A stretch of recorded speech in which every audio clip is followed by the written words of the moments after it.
Tsakakin tang ba udon men sina kakwa ban shong ha senda uji su jing hi kai ba ko kat lungana Whose life birthday kim la ben wet len ne jing tem ju ben tron ha ba wan jing ben shoi nga le cha jaka kentang budon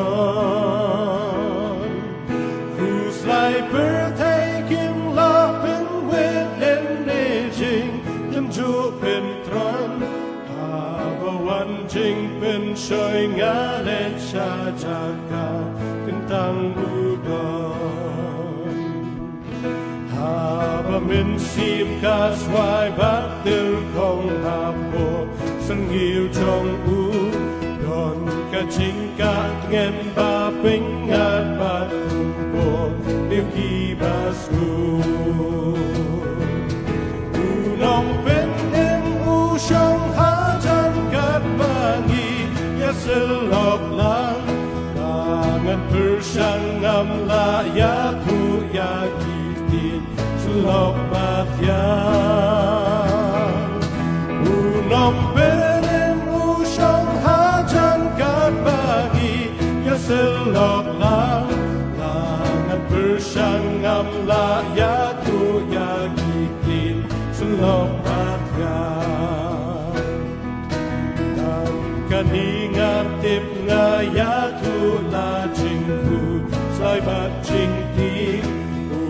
Usha skor da ka jing it bat ya nga Upen so pa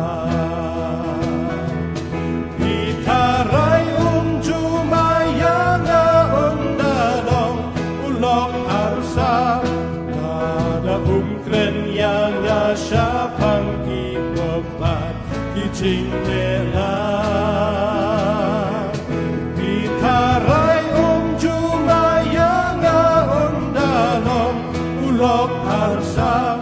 Kada kren ya nga siya pang ibabat Jing le la Bakit ya ka jing bang trong ka jaga Kentang utray Bat shong ha jing ka sir nghiêu trong tu ba Pin yo ur hai Ha ba sha ba pi mi na ka ta ka jing Ya shem ba tiang Ya ka dur u kin rat ban kin halani Kin mau kin ya Ha ba sha ba pi mi na ka Shem Bhatyang Ya Kadur